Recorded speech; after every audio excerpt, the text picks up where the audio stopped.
नमस्कार दोस्तों। आज हम बात करेंगे एक बहुत ही दिलचस्प और जरूरी विषय पर। कल रात हुए 2024 के राष्ट्रपति चुनाव डिबेट पर, जहां आमने सामने थे अमेरिका के पूर्व राष्ट्रपति डोनाल्ड ट्रंप और वर्तमान उपराष्ट्रपति कमला हैरिस। ये डिबेट काफी खास इसलिए भी थी क्योंकि ये अमेरिका के रिपब्लिकन पार्टी और डेमोक्रेटिक पार्टी के विचारों का सीधा टकराव था। आपको बताते चलें, अमेरिका में दो मुख्य राजनीतिक पार्टियां हैं।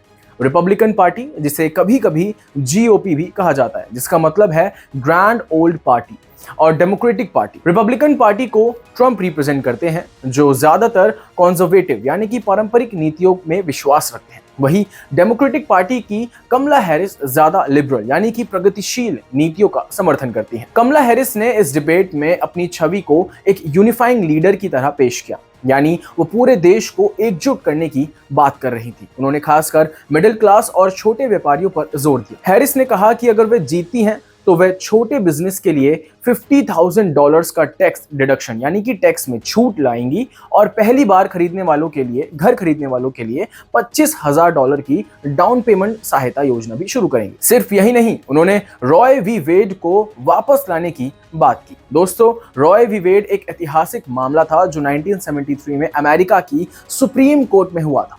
इस फैसले के जरिए महिलाओं को अबॉर्शन यानी कि गर्भपात का कानूनी अधिकार मिला था, लेकिन 2022 में इसे पलट दिया गया था, जिससे अब कई राज्यों में अबॉर्शन कराना गैर कानूनी हो गया। कमला हैरिस ने इसी अधिकार को फिर से बहाल करने की बात की है। आइए बात करते हैं डोनाल्ड ट्रंप की। ट्रंप इस डिबेट में फिर से वही डिवाइसिव रिटोरिक यानी कि विभाजनकारी भाषण और कॉन्स्पिरेसी थ्योरीज पर जोर दे रहे थे। उनका मुख्य फोकस था अमेरिका को फिर से महान बनाने पर, जो उनके पुराने चुनावी नारे का हिस्सा है। उन्होंने कहा कि अगर वो वापस राष्ट्रपति बनते हैं तो वे चीन से आने वाले माल पर 10 से 20% तक टैरिफ यानी कि आयात कर बढ़ाएंगे और वह 60% तक भी जा सकती है। ये कदम उनका व्यापारी नीति का हिस्सा होगा, जिसे उन्होंने पहले भी लागू करने की कोशिश की थी। ट्रंप ने अबॉर्शन यानी कि गर्भपात के मुद्दे पर भी एक सख्त रुख अपनाया और 6 वीक नेशनल अबॉर्शन बॉन का समर्थन किया, यानी वो चाहते हैं कि पूरे देश में 6 सप्ताह के बाद गर्भपात पर प्रतिबंध हो। दोस्तों, अंतर्राष्ट्रीय मामलों पर भी दोनों नेताओं का नजरिया बिल्कुल अलग था। कमला हैरिस ने इजराइल पैलेस्तीन संघर्ष पर चर्चा की, जहां उन्होंने कहा कि वे 2 राष्ट्र समाधान 2 स्टेट सॉल्यूशन के पक्ष में हैं और इस संघर्ष को हल करने के लिए कूटनीतिक रास्तों को प्राथमिकता देंगी। इसका मतलब यह है दोस्तों कि कमला हैरिस चाहती हैं कि इजराइल और फिलिस्तीन दोनों के लिए अलग अलग देश हों ताकि शांति स्थापित हो सके। उन्होंने ये भी कहा कि वे वहां फंसे बंधकों की रिहाई और सीज फायर के लिए काम करेंगी। वहीं दूसरी ओर ट्रंप ने अपनी कूटनीतिक नीति को ज्यादा महत्व नहीं दिया और अपने पुराने डिक्टेटर अलायंसेस का बचाव किया। उनके आलोचक कहते हैं कि वे कई तानाशाहों के साथ करीबी रिश्ते रखते हैं, जो लोकतंत्र के लिए सही नहीं है।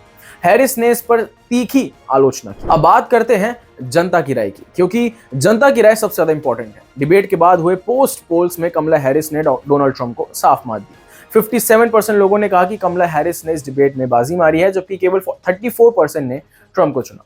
ये आंकड़े सिर्फ पोल्स तक सीमित नहीं थे, बल्कि फोकस ग्रुप्स में भी हैरिस को ज्यादा समर्थन मिला। CNN और फॉक्स न्यूज के पैनल्स में भी अनडिसाइडेड वोटर्स, यानी जो अब तक किसी एक पक्ष में नहीं थे, उन्होंने भी हैरिस के पक्ष में वोट दिया। इस डिबेट में साफ है कि कमला हैरिस ने एक पॉजिटिव और यूनिफाइंग विजन प्रस्तुत की है, जो मिडिल क्लास यानी कि छोटे बिजनेस और महिलाओं के रिप्रोडक्टिव राइट्स पर केंद्रित थी। वहीं ट्रंप ने डिवाइसिव रिटोरिक और भय दिखाने की रणनीति अपनाई। यही कारण है कि पोस्ट डिबेट पोल्स में हैरिस को जीत की ओर बढ़ते हुए देखा जा रहा है। लेकिन दोस्तों, हमें देखना है कि यह चुनाव किस दिशा में आगे बढ़ता है, क्योंकि ये डिबेट सिर्फ एक शुरुआत है। आपका क्या मानना है, हमें कमेंट करके जरूर बताएं। अभी के लिए फिलहाल बस इतना ही।